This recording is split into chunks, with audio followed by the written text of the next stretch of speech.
Hello, good morning, afternoon, or evening. My name is Joshua Sperber, and I will be your instructor for public speaking this semester. We have a lot to cover in this first lecture, 1A, which is just going over the syllabus. However, because this is an asynchronous online course, there is quite a bit to discuss that might not come into play in a regular traditional or either a synchronous online course. One of the things that you'll notice right away is I'm going to try to do this in real time. I do have the capability of pausing the lecture, and I'll actually do that right now so it doesn't alarm you. I'll give you an example of what I mean. So right now I'm going to pause the recording. Hang on for it. And I am back. You probably saw a bit of a jump cut. Hopefully I won't be doing too much of that throughout the semester, but I just wanted to give you an example of that so it doesn't seem off-putting. Now, as you can see, I am recording from a child's room that was converted into a library. I hope that's not too distracting. I could put a virtual background on, but I found that it doesn't look too good. It doesn't work too well unless you have an actual physical green screen in back of you. So with that in mind, as I adjust this, and I encourage you to do the same throughout this semester, and we'll explain that a little later, let's get started. So the first thing I want to do is I want to go over the syllabus. So right now I'm going to share the screen. I'm going to share the syllabus, okay? And we'll go over this, okay? This will take up pretty much all of this particular lecture, lecture 1A. Now, in regards to these lectures, they could last, they're going to be anywhere from probably like a half an hour to an hour. Basically, what I'm trying to do is I'm trying to make these lectures, okay, so every week there are a series of lectures. Okay, every week there are a series of lectures. So for this week, there are going to be 3 lectures. My goal is to, well, first of all, none of them will be over 50 minutes long. Okay, so, throughout a week, whether it's a course that you take 3 days a week, a course that you take 2 days a week, a course that meets once a week, it's a total of 150 minutes. Okay, so the good thing about these online sort of classes is you can choose how you want to ingest and how you want to experience those lectures. So if you want to, for instance, this week, watch 1A, 1B, 1C and all in one shot, it's sort of the equivalent of taking a once a week course. If you want to split it up 3 ways, that's sort of the equivalent of taking a 50-minute course that meets 3 times a week. So that's the way we do it. Now, the lecture times are going to vary, but of course they won't exceed 50 minutes. So without further ado, I'd like to go over this syllabus. And if you have any questions, I'll remind you of this throughout the semester. What you can do is you can email me and I will respond. So again, after every lecture that you watch, if you have any questions, please go ahead and email me. I do prefer that you email me. I don't really use a messaging system on Moodle or on Vanco because if you email me, that means I can get it wherever I am. I can get it on my phone or whatever computer or whatever account I happen to be on. I will get your email. Okay, and as you can see right there, again, my name is Joshua Sperber, and that's my email address.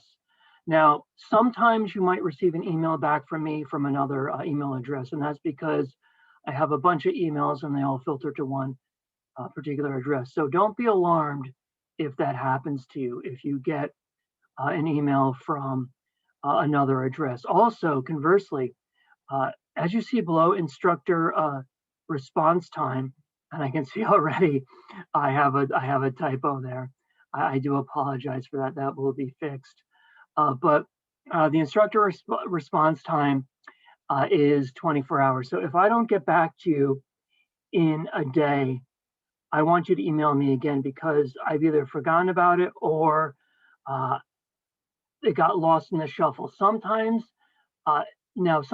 school emails are not as reliable as commercial emails. Believe it or not, I've had people email me and I've not gotten the email. So if I don't receive your email in a day, and even if it's 12 hours, if you want to, you can email it again. You are not going to annoy me if you email me again with a particular question, all right? So just keep that in mind. Now the office hours, if you want to meet with me, that's by appointment. And how do you do that? Well, you simply go to this office address above, which is my personal Zoom room that I use through Delhi for various appointments. You can obviously access on iPhone or on the computer. But what you can do is you can make an appointment. I think that's the best way to work with this in terms of an asynchronous course. Um, I will, if you want to know about my general availability, I tend to be, what I'm trying to do is I'm trying to concentrate my work more in the beginning of the week, more on Monday, Tuesday, and Wednesday. All right. So especially Tuesday. Tuesday is a really good day for me to meet with you. I'm also available for hours that are rather quite late. So believe it or not, I'm a bit of a night owl. So if you want to meet on Monday at 10 or 11, it's really not going to bother me. My work schedule is very shifted very late, so that again, that's not an issue for me at all. I think we have to take advantage of the fact that we don't have any set time, so that means we're really a lot more open in terms of when we want to meet or when you want to do the work, when you want to do the lectures. Right now, I'm recording this at 6:30 at night. So, that's rather late for a class, but just please keep that in mind. We don't have any set times. There are no prerequisites. I'm not really going to go over the um, course description that much because this is something that you, of course, can read on your own.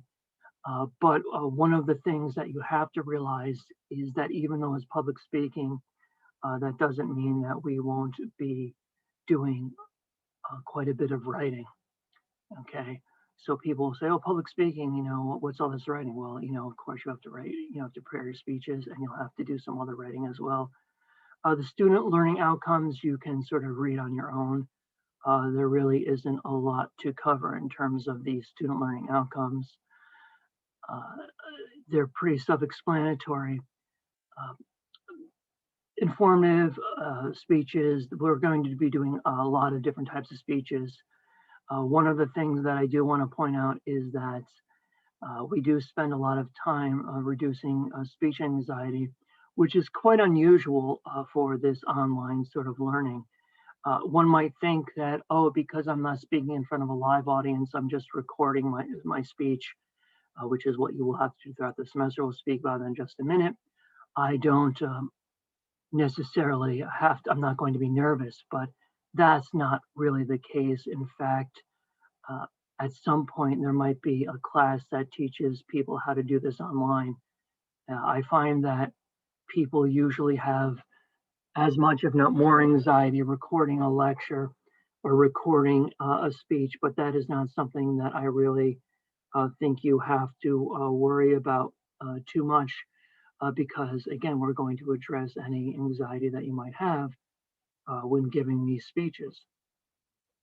I don't have any anxiety speaking in front of people, but I must admit there is some anxiety that I have when I first start recording these lectures. Of course, you have to realize that you can pause it. Okay, even when you're recording your own speeches, that's one of the advantages of this course is you can pause it at any time. I'm trying to get into the habit, though, of just sort of going and off the cuff speaking extemporaneously. If I would continually really be critical of myself and say, oh, I didn't like that, and record another lecture, of course, I drive myself to a state of frustration. So that's something that I had to think about. It's quite different looking at the camera. You don't have that response. It's a completely different experience. And who knows? I mean, we're doing this because of COVID, but I mean, this might be the future of learning and work. Who knows what it is that the future will hold. So as you can see over the course of the semester, you can see the course objectives. By the way, if for some reason this doesn't work for you, right now I'm not sure. I assume that it's going to work in terms of the sharing the screen, but if it doesn't work, you can always follow along. The syllabus is located on Vanco Hall. All right, so just take a look at the course objectives. Again, it's very self-explanatory. It's nothing that we really have to go over. But if you look at the measurement criteria, uh, this is pretty, again, pretty self-explanatory. Now, these criteria, this is what I'm going to be grading you on throughout the semester. Now, every speech is not going to include all these criteria, but this is just the cumulative sum of all the criteria from all the speeches that I'm going to use to grade you on your recorded speeches that you post. So timely completion of assignments, that's important. Reflective essays, we'll get into that in just a minute.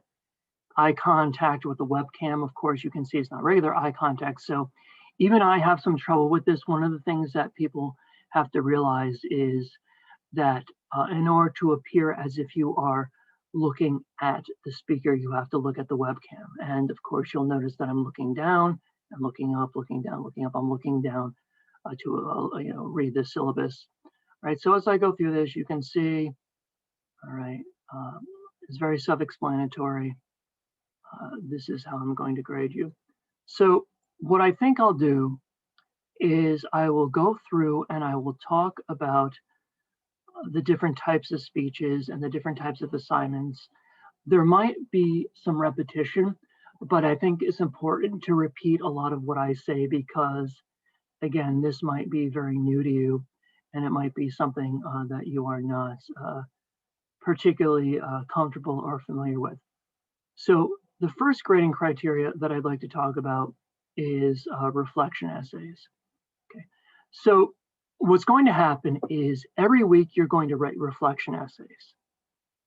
You're going to watch the series of lectures, and then there will be one prompt, one reflection essay that you'll have to write for each week. So even though, for instance, for this week, there will be 3 lectures, there'll be 1A, 1B, and 1C, the prompt, the reflective essay, you'll just have to write one reflective essay for all those lectures for the first week, okay?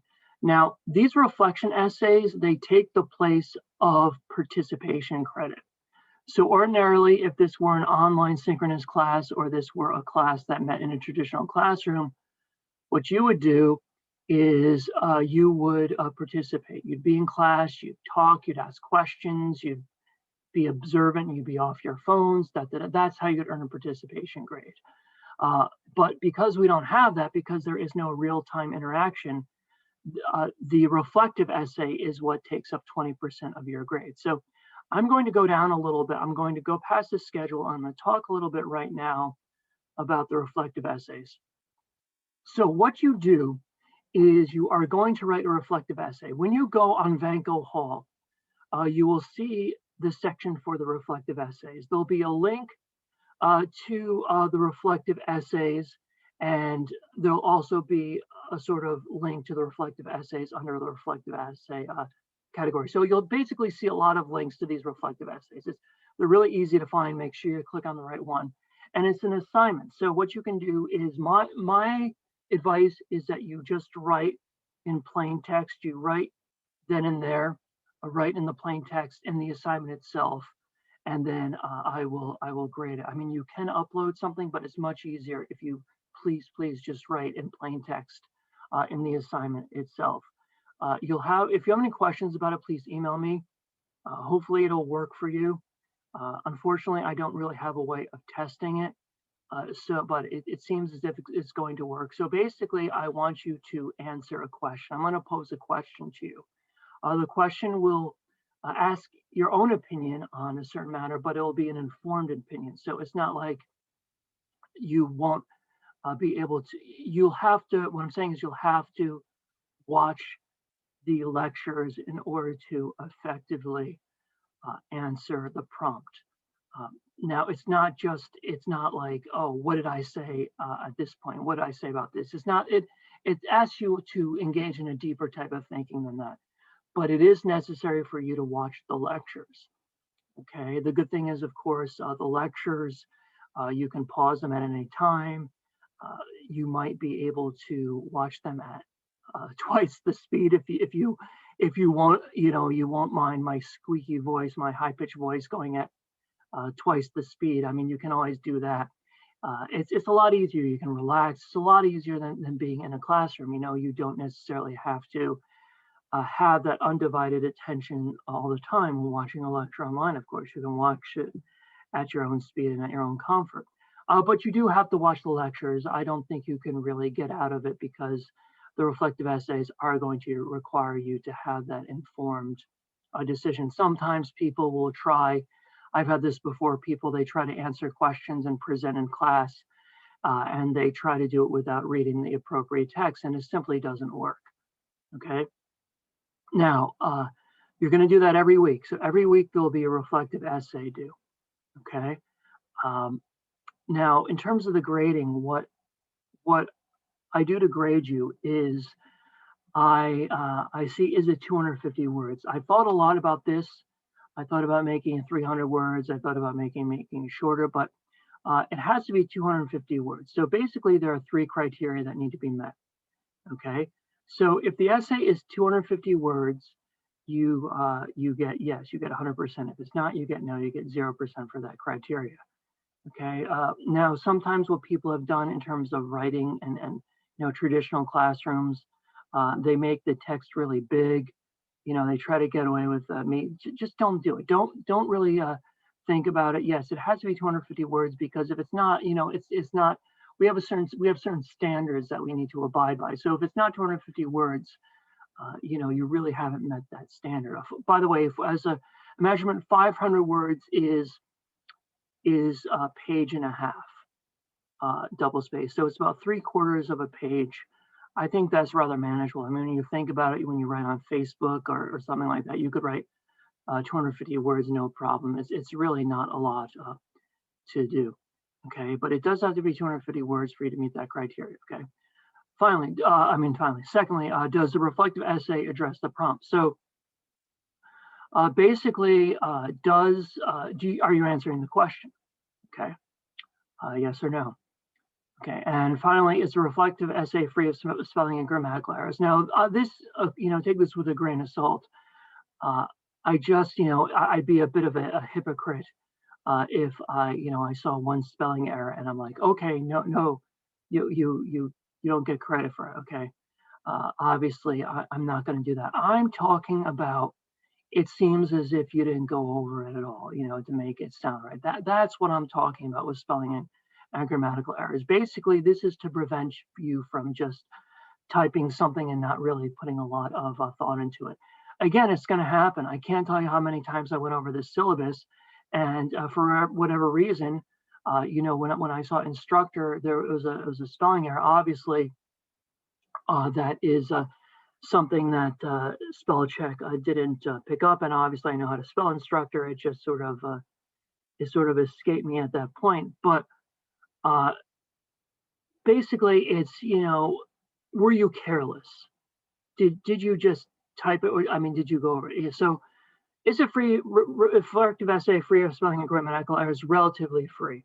I know that makes it a bit subjective on my part, but I mean, you know the difference. There's going to be a huge difference between someone who just typed something and didn't even take any time to look it over, and someone who took time to look it over and maybe they have a grammatical error or some sort of a spelling error that they didn't pick up, maybe a repeat of a word, something like that. Okay, so basically, if you get all these criteria met, is 100%. If you get 2 of the criteria, it's a 66.6666. I think that's fair. And then if you only got 1 of the criteria, you get a 33.333. And then if none of the criteria are met, you don't get any credit for the reflective essay. Okay, keep this in mind. I'm going to say this throughout the semester. Late work will not be accepted. Okay, it will lock you out. You have to have the reflective essays done by the date they're due.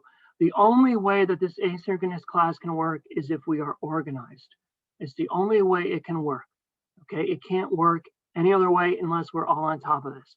I don't care what happened. I don't care if you were sick or whatever, because once if I started accepting late work, then it's chaos. I cannot keep track of everything. So please keep that in mind. Late work is not accepted. The same is true with speeches. If you create a speech. It has to be posted by the time it is due. Okay. You can't have excuses like this. You can't say, my internet wasn't working. You have to make sure that your internet is working. Give yourself plenty of time. For instance, I have a day to buffer myself between when I should post this. For instance, so today's Saturday, and so I have to have this posted by Monday, obviously, when the course starts, when the course is opened. So I'm giving myself an entire day in case something goes wrong. Okay, so give yourself plenty of time. Okay, you do need a reliable internet connection. That became the sort of new excuse where, you know, my dog ate my homework, is my internet connection wasn't working, which is why the vast majority of classes switched to asynchronous learning this semester, is because, you know, internet would go out when someone had to give a speech or give a presentation, and then, you know, it was a mess. Do you let them make it up? So late work is not accepted for an asynchronous class. You have so much time to do it. The excuses don't fly anymore. You know, it's just not my dog didn't my homework, my car didn't start, my internet didn't working. Being asynchronous helps us avoid all those problems. Okay, so if you give yourself enough time and your internet isn't working and you can't upload what you've recorded, well, then you have enough time to find some way to get a internet connection to put that up there. Okay, so keep that in mind. This syllabus is a contract between us. Okay, it's what you expect from me and what I should expect from you. Okay, so every semester people say this. They agree to be in my class. They read this.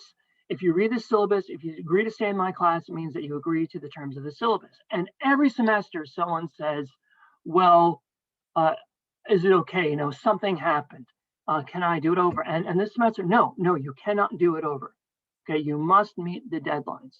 If you're having some sort of problem with what the site, then let me know immediately. Okay, again, if we give ourselves enough time to do this, late work is not going to be a problem. So that's just something I wanted to put out there for you. Okay, makes sense? Good. All right, so I'm going to go up again. All right. Again, I'm going to repeat a lot because this is all new to us. Okay, this asynchronous type of teaching, this asynchronous type of learning is new to all of us. I have done synchronous online teaching, but this is the first time that I'm doing asynchronous teaching. I also, as I'm thinking about the future, I'm trying to make these videos as sort of, well, I was looking at making videos so that I could just make one video and then just upload it every semester without having to create new videos every semester. I don't know if I'm going to do that anymore. Probably not. I don't think that's a great idea because I have to customize these videos to how each class is doing. All right. So one of the good things is though, is that for instance, there are times when I would be saying the same things 3 times, teaching 3 classes in a row. And by the third time, it becomes a little tedious. So again, I will create these videos specifically for this class. And that's why I want you to email me so that I can change and create and adapt to how you're doing in the course. So let's go ahead and I talked about reflection essays. I do hope that you understand the reflection essays. Please let me know if you do not. You will see the links to this particular reflection essay. All right, and they will be I'll try to grade them in a timely manner. And you know, the next reflection essay will be due in a week. You'll be watching this the week of February 1st through February 7th, and the reflective essays are due on Sunday, February 7th by 11:59 p.m. That will be the due date for the vast majority of all speeches and reflective essays. As you'll find, they'll be due on the Sunday, 11:59 p.m. because that is the end of that particular week. And the week will start on Monday at 12 a.m. Each week. All right. So that is the reflection essay. It will become more clear as you see each individual prompt. I hope you enjoy them. I don't want them to be tedious or boring. I hope that they do allow you to think. And also they serve two purposes. They allow you to reflect on what is going on in the class. They also are sort of a proof, so to speak, that you watched the lecture. Okay, so again, they take the place of participation credits. Now, the oral interpretation speech, we'll go over this every time that we start a new unit, but the oral interpretation speech simply is a reading of a poem. So I want you to read a poem. It's 1 to 2 minutes long. We'll get into this very soon into the semester, but that's the first speech you're going to give. You'll notice throughout the semester that we use many different types of delivery. For instance, the first speech that you will deliver, that you'll present, you'll be reading. Some of the other speeches, you will be engaged in extemporaneous speaking. Extemporaneous speaking, by the way, is what I'm doing now. So I have an idea of what I'm going to say. I have my notes in front of me, but the exact words I'm going to use, I don't know ahead of time. It keeps the situation fresh, and it makes it seem as if I'm talking to you rather than just reading off something. It makes me have a bit more emotion, and I hope that it's more relatable. And of course, the other type of delivery that you will be practicing is something called memorization. Of course, you know memorization. And it's on the honor system as to whether or not it's memorized, although in semesters past when I've done this, when someone's not in front of me where I can't check, to see if they're looking at notes, it's very obvious to me if someone has memorized a speech or they're sort of cheating and reading off the prompt. Don't do that. In this course, a lot of the cheating would really just be cheating yourself. So I want you to have the experience of different types of delivery, okay, as we go along. So that's what the oral interpretation speech is. You can think of this course as 5 or 6 mini courses condensed into one, because we'll be covering a lot in terms of oral interpretation, persuasive speeches, informative speeches, delivery. We have a lot to cover. That's why you'll see that these lectures are quite long. A lot of them will, in total, last about 150 minutes. There are 6 mini courses in one. For instance, I've taught courses specifically on how to use your voice and use your body to project your voice. That was one course I taught. I've taught courses that are improv courses. I've taught courses that are persuasive speech courses. I taught one course one semester that was entirely oral interpretation. The entire course was just learning how to read different texts out loud. The entire semester was that. So you're in good hands, but keep in mind, it is going to be a lot of work because we have a lot to cover. The first evaluative exam is what it sounds like. It's sort of an exam that asks you to reflect on the course so far.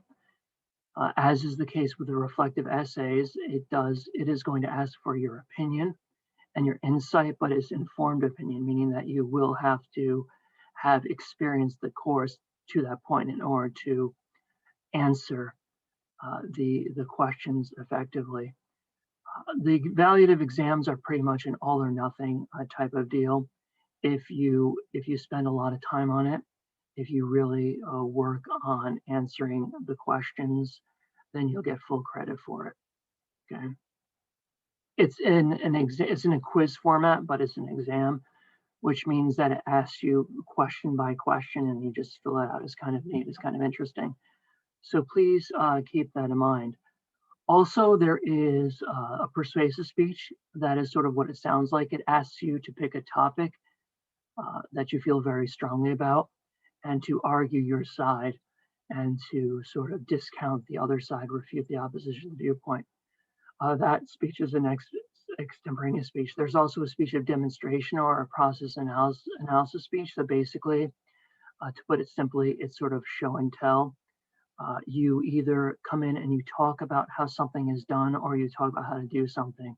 So for instance, one of the advantages of this is the time frame. So because you have an unlimited time frame, relatively unlimited time frame, you could easily make a video on how give a speech on how to bake a pie, because you could have, chop up the ingredients in real time, the apples or what have you.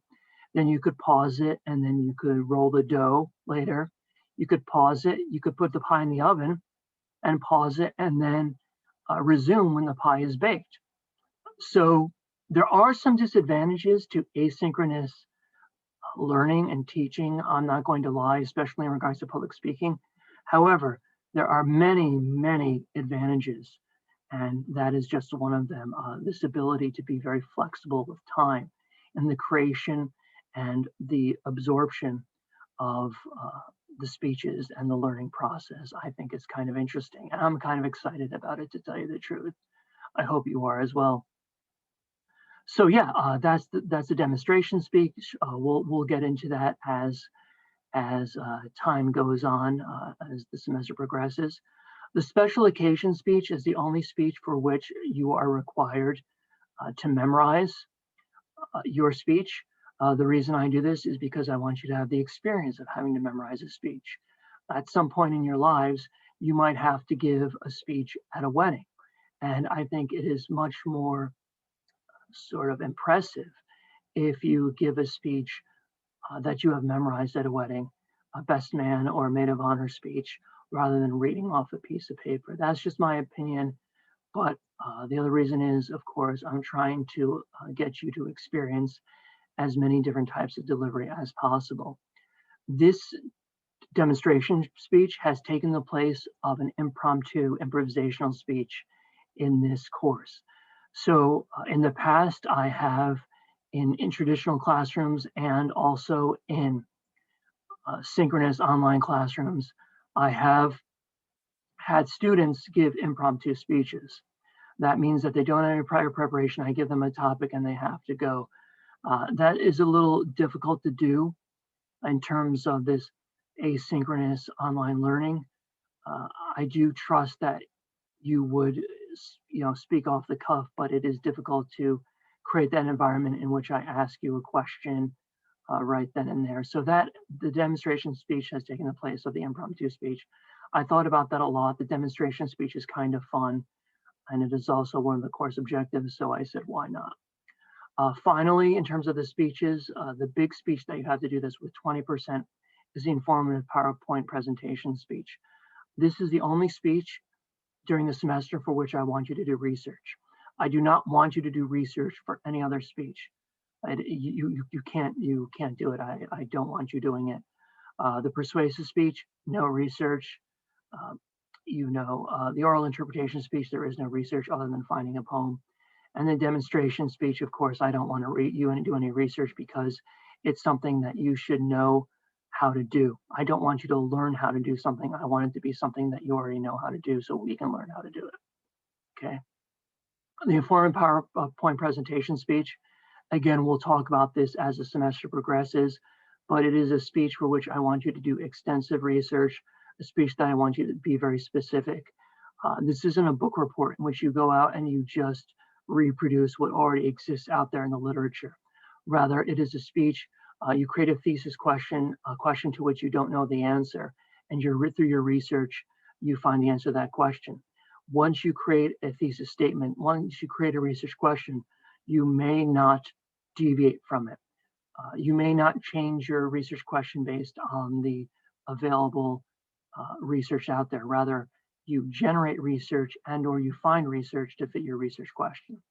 We'll get into that in detail, but if some of you are new to college, you might not have experienced what it is to really write a research paper or to really, in this case, do research for a speech. But we will take it slowly, one step at a time, and hopefully by the end of the semester, you will be researching a topic, you will be answering your research question, and you will be enjoying yourself because it's something that you have an interest in. The second evaluative exam takes place during finals week. Okay. Now, during finals week, obviously, we don't have a set time, but it's something that needs to be done within finals week. It's an evaluative exam for the second half of the course. Now, if you take a look at the grading scale, it's self-explanatory, but this is something that I need to put in there anyway. I have to let you know that I don't bump up the grades. I don't do that because then you get into a situation in which everything is very subjective. So let's say someone's a 92.9 and like, oh, just bump them up to a 93. Well, then if it's a 92.8, you say, well, that's only one away from 92.9. Why not? My grading is very exact. It goes to the second decimal place. So that's what I do. If it's a 92.9, you get an A minus. If it's an 87, you get a B plus. If it's an 89.9, you get a B plus. All right. One of the good things about this class is if you do the work, I think you will do well in this class. People don't do well in this class when they miss speeches, when they don't do the work. You don't have to worry about getting a bad grade in this class because you had verbal pauses in your speech. My rubrics allow for me to give students the highest grade possible. However, you do have to complete the speeches and they have to be on time. So that's my deal with you. I'm sort of a lenient grader. However, what I do grade has to be on time. It's the only way that we can succeed in this course is if you have your speeches in on time and your work in on time. Okay. I give you a numerical grade because in the past I've had professors who they'll give you a grade and you really don't know why you got the grade that you received. So for instance, someone might get a B, and once I think I got a B on a paper, and I went up and I asked the professor, what I do to get points off, and he told me, oh, it just didn't feel like an A. So I won't do that to you. You'll know exactly why you got the grade that you do. I have many rubrics that will allow you to understand why you received your numerical grade. Okay. Now, let's go over the class schedule of topics. Now, this is week 1. Week 1 starts Monday, February 1st at 12 a.m. Because that is Monday, right? Monday, 12 a.m. That's the start of the day. This week, we will be having 3 lectures, 1A, 1B, 1C. This is lecture 1A, the review of the syllabus. As you can see, and I know I said this before, I will be repeating these instructions. So I'm repeating the fact that I will be repeating these instructions. The reflective essay is due Sunday, February 7th at 11:59 p.m. Underneath, if you go to Vanco Hall, and I think what I'm going to do in just a little bit is I'm going to go through Vanco Hall with you to make sure that you can navigate it appropriately. I'm going to go through Vanco Hall again in just a moment and show you that, but I want to get over these class schedule of topics first. So that is week 1, okay? Reflective essay due by 11:59 p.m.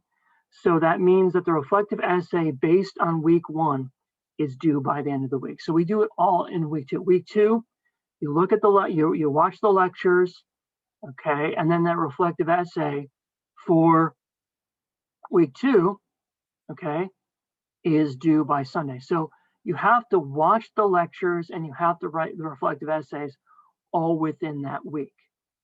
Okay, I hope that makes sense. It's never one behind. It's always you watch the lectures and then do a reflective essay based on the lectures that you watch for the week, and it's all due by Sunday. I did give this matter a lot of thought. I felt this was the best way to organize this classroom. So you see lectures here. Week 3, okay, we're into the poems. Okay, now week 4 is the first week that we are going to do the oral interpretation speech. So I'll explain this, and I'll explain this many times over and over again. If you see me looking over to the left, by the way, I'm looking at my calendar, my physical calendar. So let me make sure you are absolutely clear about this. It bears repeating many times. For week 4 is Monday, February 2nd to Sunday, February 28th. Okay. By the end of that week, by Sunday at 11:59 p.m., February 28th, you need to have done these 4 things. You need to have watched lecture 4A, watched lecture 4B, written a reflective essay, and recorded yourself reading your poem, presenting your oral interpretation speech, and posting that poem to the forum in Vanco Hall by 11:59 p.m. Sunday, February 28th. Okay. It seems like a lot of work, and it is. There are many advantages to asynchronous online education. Overall, is it more work than a traditional classroom or traditional synchronous classroom? I believe it is. I believe it is more work just because of the nature of how it all comes together. It is more work. However, you're allowed to do your work at your own pace. Why is it more work? I'm not really sure, but it usually seems to be a little more work than synchronous teaching and traditional classrooms. Now, again, there are a lot of advantages. The traditional classroom advantages to a traditional classroom is, obviously you don't have to get there in physical space. For me, it's a huge advantage because I live 100 minutes away from campus. So every day that I come to campus, it'd be 200 minutes, over 3 hours. So that's one of the advantages to it. One of the disadvantages, there are disadvantages. I don't have that interaction, which I think public speaking is really important for public speaking. Again, it is more work for me because I have to be organized. I have to record this. I have to make sure it's a little more perfect than if I were speaking to you in person. But yeah, it does seem like a lot of work. I think it's a lot of work because it requires more organization than one would need in a synchronous or traditional classroom, because in those types of classrooms, you're there at a certain time, you have to be there. And I am the one sort of making sure that you keep everything organized. I say to you, make sure you have this, and I can ask you, are you doing this? Are you doing that? So I think it takes more time to go through an asynchronous online class because it requires more organization and more planning. I don't know. But it is a lot of work. It's college. That's what college is about. College is about there being a lot of work. Hopefully, it doesn't wear on you too much because I think it is enjoyable. Usually in a public speaking course, it's not difficult in terms of it being intellectually challenging as much as it is emotionally challenging. So you will feel some anxiety perhaps when recording your speeches. But again, you've got to get used to it. And recording your speeches and posting online, that is something different entirely. What I'd like you to do is I would like you to post your speeches, put a link to YouTube. Now that can be, it doesn't have to be a public thing. You can create a link on YouTube that only people with the link will be able to access. So it's very easy to create a YouTube channel. You can create the YouTube channel, post the video, make it a private link. Now, all the other students in class will be watching your videos. It's public speaking, right? It's not speaking to the instructor speaking, it's public speaking. So the way it's going to work is you're going to record your video of yourself reading. You're going to post the recording to YouTube, and then you are going to put a link to that video in the forum, and we will all see that link and we'll all be able to click on it and we'll all be able to watch your videos of every student. Okay. Now, when the period is over, You know, I would wait about a week, wait until you get your grade for that speech. You can erase it. And then when the course is all done, you can delete your YouTube channel. I saw this today. You don't have to keep that YouTube channel up. No one has to know about it other than, I know people are very self-conscious about that, but remember, no one's going to be seeing this except for me and for the other students in this class. And so it's a very comfortable and supportive environment. Okay. Some of you might not be thrilled with the idea of recording yourself and then having to see yourself on camera. Well, join the club, right? I feel the same way. Or hearing yourself. It's not the most pleasant feeling in the world. You always sound and look different than you think you do. But again, this is something that we might have to get used to in the future.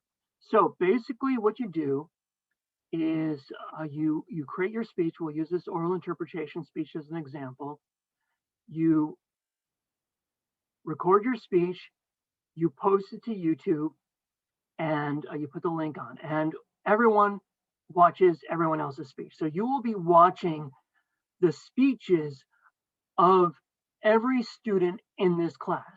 Now, some of you might be thinking, I hope you're not thinking this, but some of you might be thinking, well, how is he going to know if I watch all of the speeches in class? Well, the truth is, I might not know, but at that point, does it really matter?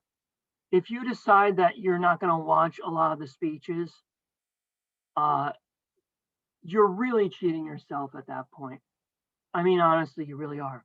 However, the reflective essays, okay. So let me go back a little bit. The oral interpretation. Let's go back to week 4. Again, I know this might be a bit redundant, but it bears repeating. There is no harm in going over this too much. So the oral interpretation speech is week 4. The oral interpretation speech is due by 11:59 Sunday, February 28th. Okay. So what you do is you get it in there, you put it in, it's posted. The link is posted by 11:59 p.m. Sunday, February 20th. Okay. Then you sit back and you relax for a little bit. You watch some Netflix or Disney Plus, great, you relax. You put in it was a very hard week. You did a lot of work that week for this class, right? You deserve a break. So you take a little break. Then week 5 comes along. You wake up Monday, Tuesday. That week, what you have to do is you have to watch those oral interpretation speeches, okay? So there are no lectures for that week. You sit back and you watch the oral interpretation speeches. So in terms of time, the time that you have to spend online watching videos that week is much shorter than it would be during a non-speech week. I mean, if the speeches are 1 to 2 minutes long, you know, I don't know, maybe there are 15 students in the class, there might be more. That's only a maximum of half an hour that you have to watch, okay? It's not a lot. Now, how do I know if you're watching all of them? Well, the reflective essays are going to ask you, the reflective essay for that week will ask you a question that is based upon your watching of the oral interpretation. So that's sort of how I check. If this were regular traditional classroom, of course, I could check by you're there and you're paying attention, right? So that's how I check, all right? Again, some students might try to get around this. They might watch only a few speeches and then try to answer it. Will I be able to tell? I don't know. But really, at this point, with the way everything is going on, you're already missing out on a lot in terms of not having the college experience. I know some of you might be in college, but I know physically in college, but some of you might not be. I mean, we're already missing out on so much. I mean, why cheat yourself further in terms of your education? I mean, just don't do it. All right. I mean, there are so many shortcuts that you can take within the realm of still learning something, like, for instance, I mentioned before, watching me at twice the speed. I mean, you can do it. I mean, there's nothing wrong with that. I mean, I know I'm speaking really slowly now. I feel like, oh my God, this guy is speaking too slowly. I want to speed this up. I mean, there's nothing wrong with that. that's a great thing about asynchronous teaching is you can play it at twice the speed, which what YouTube allows. You can listen to music and you know, and have the and or you can be, you know, on your phone playing Candy Crush or some sort of Mario type of mobile game, Super Mario game. Uh, yeah, it might interfere with your ability to focus and concentrate, but if you can do that, that's fine because that's stuff that would not be allowed in a traditional classroom because that would be distracting to people around you. But if you're on your, you know, you can be snacking on chips and crunching on chips, listen to music. You know, you have to be the judge of that. Okay. But when it comes to watching the speeches, I do ask that you try to give it your undivided attention. Okay. Because you will have to reflect on those speeches. I think it's sort of a fun type of way of going through the course of when I developed this course, I thought about it because if this were a traditional course, that would be the day that we just give the speeches and we talk about it and so on and so forth.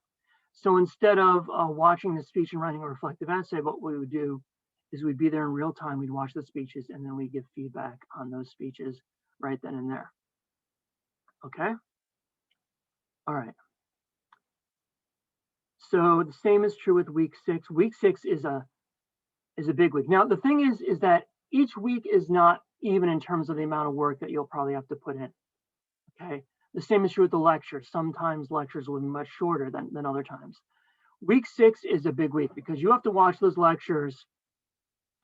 You have to write a reflective essay, and you have to create a persuasive speech.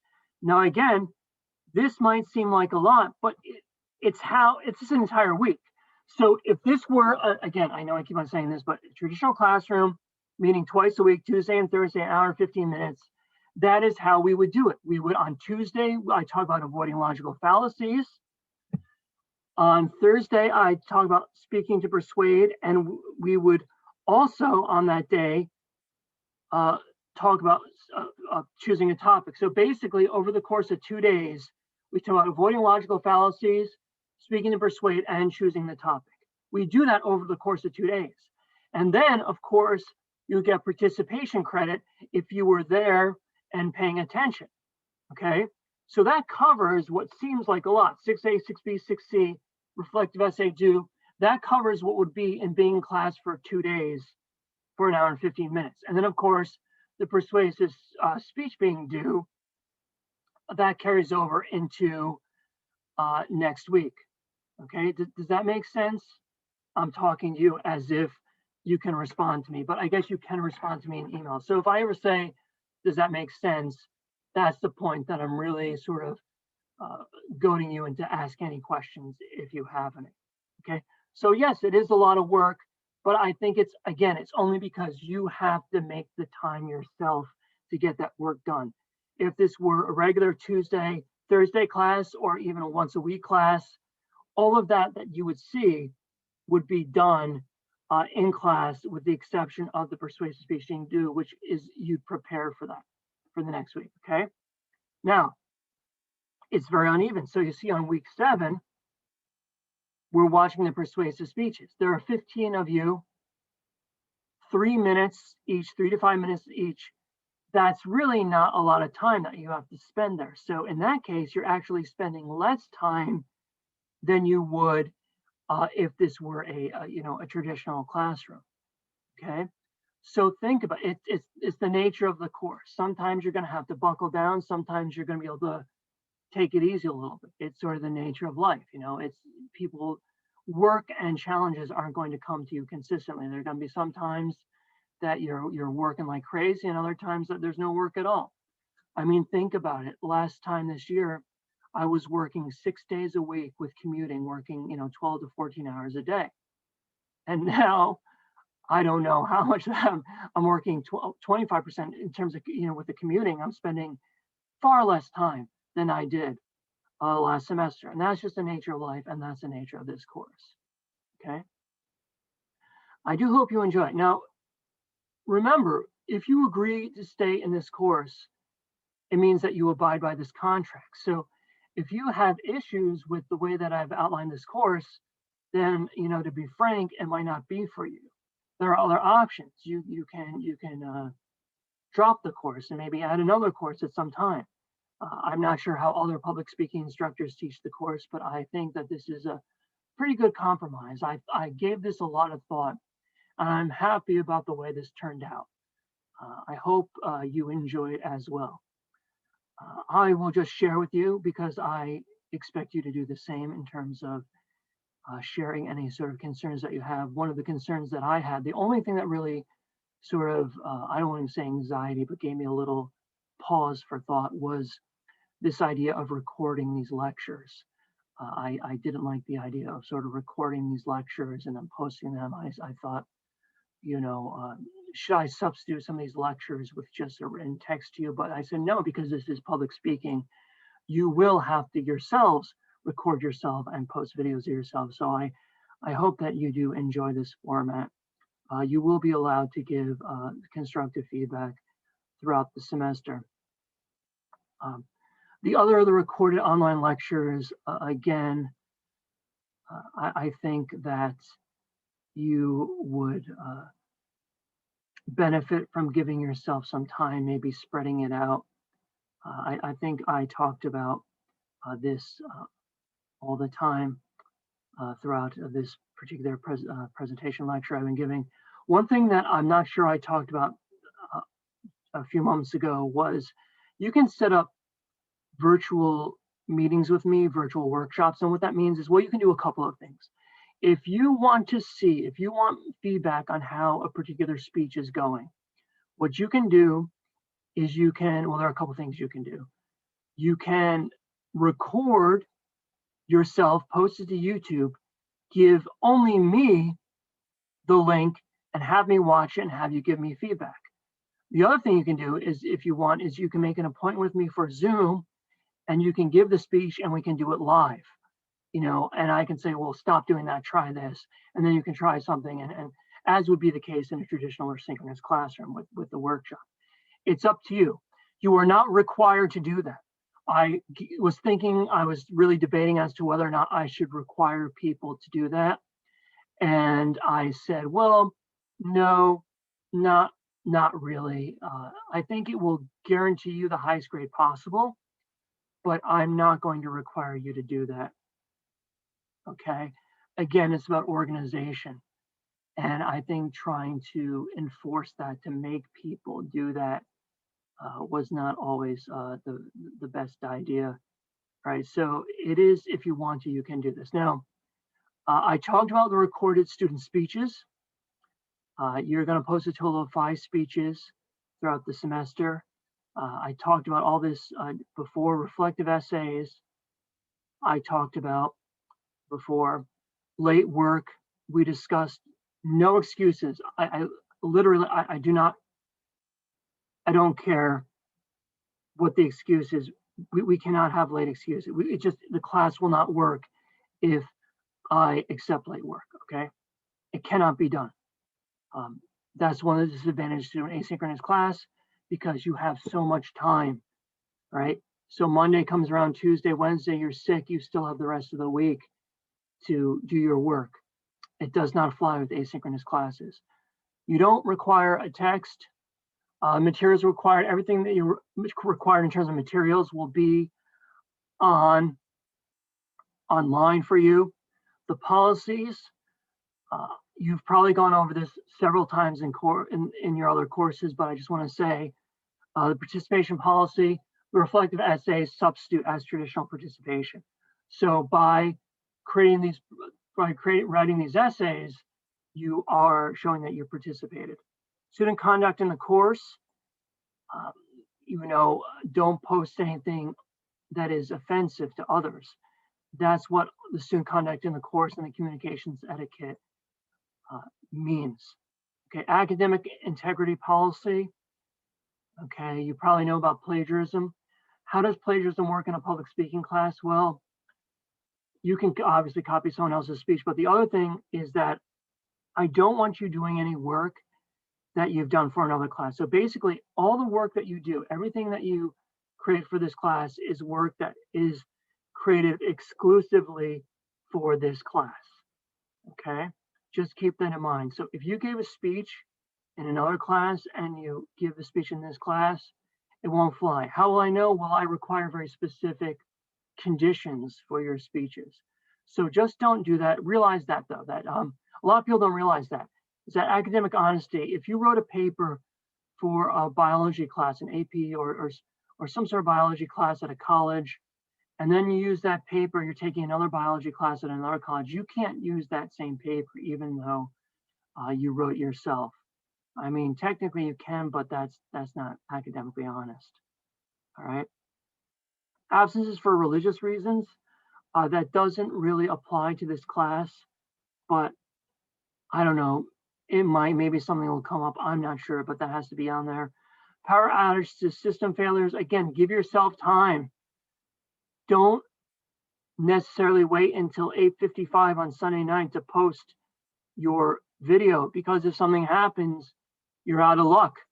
Okay, give yourself at least a day to buffer what you need to do. I'm doing it myself right now.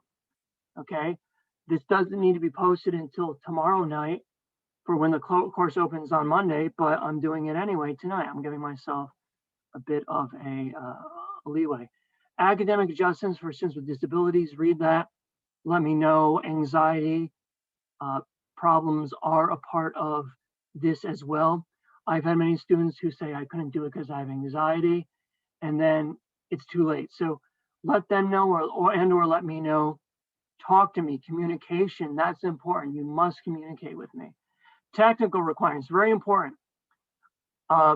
You need, I say you need Zoom for in case you need to talk to me, all right, in a meeting.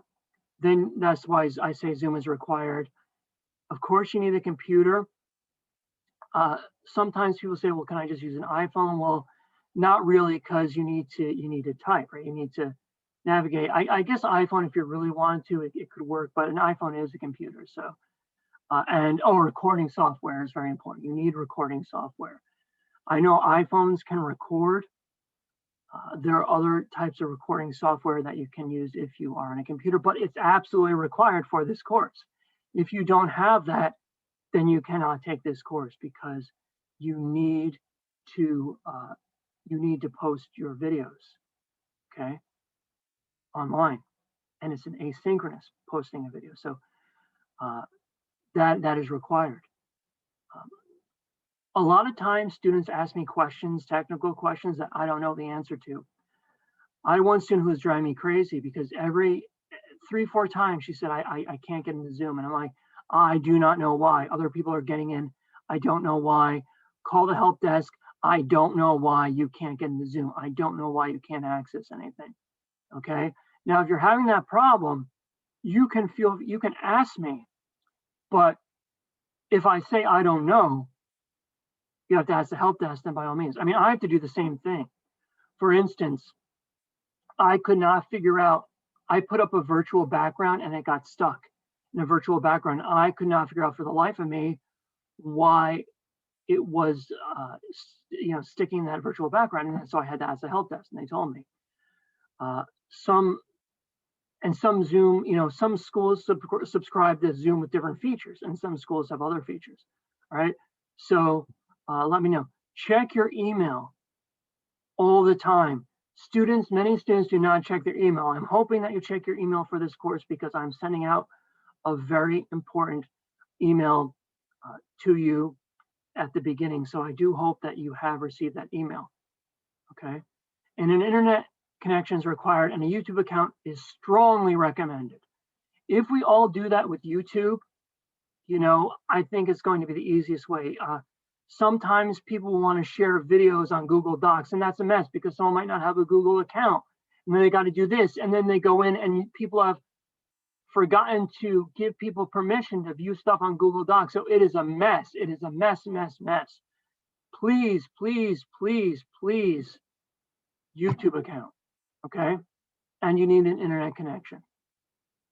All right, so what I'm going to do now is I'm going to stop the share. I'm going to pause for a moment, and I will be back well, instantaneously for you, a couple of moments for me.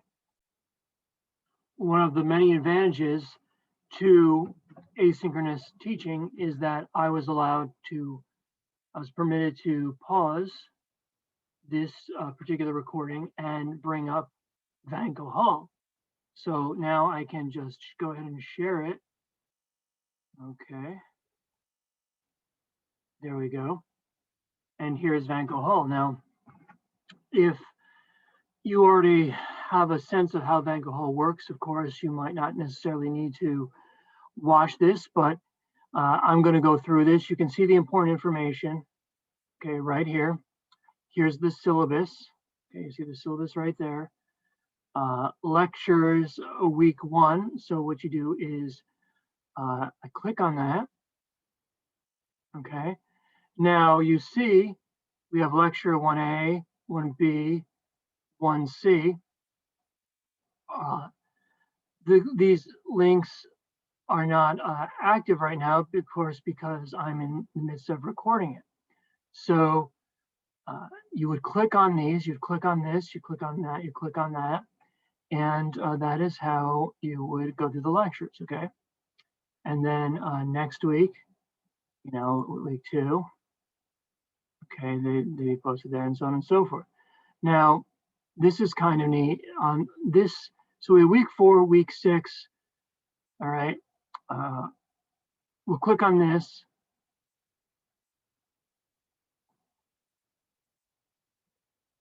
Okay, so this is the oral interpretation speech and the first evaluative exam. Okay, so you go and you would watch these. Okay, so this is a week that you would watch this the oral interpretation speeches.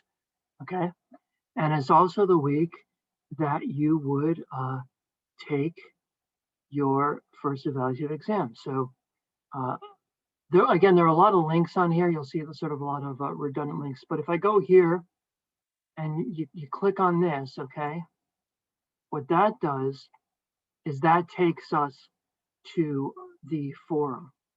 Okay, so what would happen is you'd go here and people would have their I'll just show you. So you go, and so what I would do is I would go Joshua Sperber. So you would write your name in the subject, okay, and then right here you would put you type the link. You know, you'd be like www.youtube, and then they have all, you know, those crazy, you know, all sorts of things for you, and you'd put that link in there, okay, and then what you would do is you would post it to the forum. Okay. Now keep in mind, I'm going to go back a little bit. Every time that you post something, you have to add a new discussion topic. So adding a new discussion topic, you click on that button, and that is how you post your video. So you add a new discussion topic, you write your name, and then you put the link down below, like I showed you. Okay, so add a new discussion topic, you put your name, and then you put the link here. You put the link here, okay? You don't respond to any threads. So there are ways to respond to discussion topics. No, every time that you want to,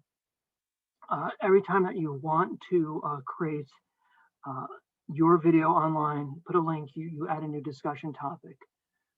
There are ways that I guess I could have made people watch every single video. I could have had people comment on the video or critique the video. But I didn't want to do that. I wanted it to be more organized. I think it's more organized if you just watch them all, because it can get crazy, you know, with different threads and sub-threads and so on and so forth. I thought that was a bit messy. So I decided not to do that, to sort of prove that you watched the videos in your reflective essay, you know, sort of doing two things at once there. So let's go back here. Okay, I want to go back to I'll go back to the course here. Okay, let's go back to the course. So you saw that I was able to, when we went here, Okay, I just went there and we were able to click on the different forums. Okay, now the other thing you can do is, you click on the exam and it'll take you to the exam. All right, so now I also have these listed in other areas. So for instance, right here, I have the first evaluated. So you can click on it within that lecture sort of section, or you can choose to click on it down here. The same is true with the speeches. There are links to where you post your speeches within the lectures themselves, and there are also links here for it. Okay, I'll probably do the same with the reflective essay. So basically, I make it kind of impossible for you to not find it if you're just up to speed. Now, the other thing you have to realize is, so we have the lectures, we talked about that. You'll see, for instance, like lecture week 1 is 1A, 1B, 1C. Lecture week 4 is 4A, 4B. Lecture week 6 is 6A, 6B. So there is no lecture for week 5 because that's the week that we do the lecture. So I try to keep things as organized as possible. Finally, one of the last things on this is the worksheets. Now, what I'm going to do is during some lectures, I'm going to have you consult various worksheets. So for instance, we're not doing anything like that this week, but if we were to go to lecture 1, you would see a link to the worksheet. So you could go the specific worksheet that I'm talking about in the particular lecture, probably underneath the lecture itself. So you could do it that way. You could click on a link, or you could do this. The worksheets are going to enable you to go through and the course, and the worksheets, most of them are what's going to enable you to actually construct the speeches yourself. So that's something that is kind of interesting to go through. The grade book setup, that's something that I could not see. You have to see your own grade, but it's pretty organized. What I would do actually, I'm not going to click on the gradebook setup because it would bring up information of other students that you're not privy to, but I am. But one of the things that you have to realize is try not to, there are different numbers and things like that. So if you see something that seems off in terms of the grades, ask me beforehand, because sometimes the calculations can be kind of strange in terms of the final grade, but I'm hoping that I set it up so it's going to automatically calculate your final grade. One thing that you'll notice is when in the grade book, the speeches, the smaller speeches, the ones that are worth 10%, is in a different category than the informative speech. And that is just for grading purposes, because the informative speech is not worth the same as the other speeches, is worth more. So that's why you might see that. The other thing I want to say is you can see informative PowerPoint presentations, group A, group B. One group will have their presentations due, and we will watch the presentations a week before the other group. That's just in terms of organization, depending on when you want to go, in terms of your schedule, it might be easier for you to go. Now keep in mind, of course, when you look at this week, you'll see that the finals week goes beyond. So the classes do end, but we do have finals week. All right, it's a little strange in terms of an asynchronous class, because if this were traditional classroom or even synchronous, we would meet at a different time for a longer period of time. It doesn't really hold much weight. It doesn't really seem to translate well to an asynchronous course, but it's just, so basically it's just the course is extended beyond what you think it would. All right, so let me take a look at the reflective essays. You click on, so it's time for you to do the reflective essay. You could click on here and find the link to the corresponding reflective essay, but let's say you just want to go. So what you do is you click on here, okay? And what I'm going to do is I'm going to ask you a question. Again, I think it's kind of self-explanatory, but what I'm going to do is I'm going to briefly pause this. It'll be brief for me, instantaneous for you.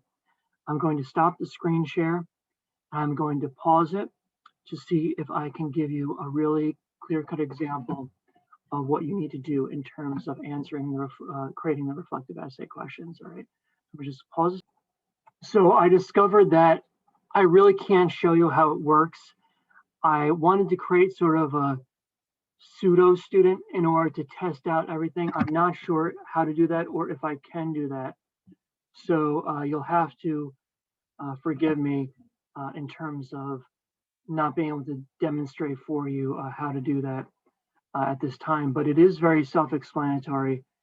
It is quite user-friendly. If it weren't, I would tell you. I would tell you if the software were not user-friendly.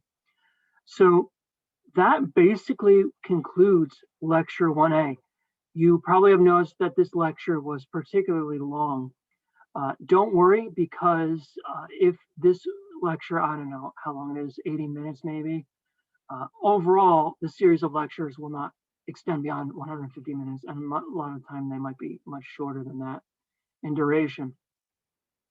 But again, that's an advantage of asynchronous teaching. So if I don't finish, I don't say, okay, wait until next time, then we have to start over. You know, it's much more organized than that. So I hope that you enjoyed as much as one can going over a syllabus. The classes, the lectures will become much more interesting as we go along. I try to make this lecture, even though it's about a syllabus, as interesting as possible. And please now enjoy as much as you can lecture 1B. Email me if you have any questions. Okay, stop it.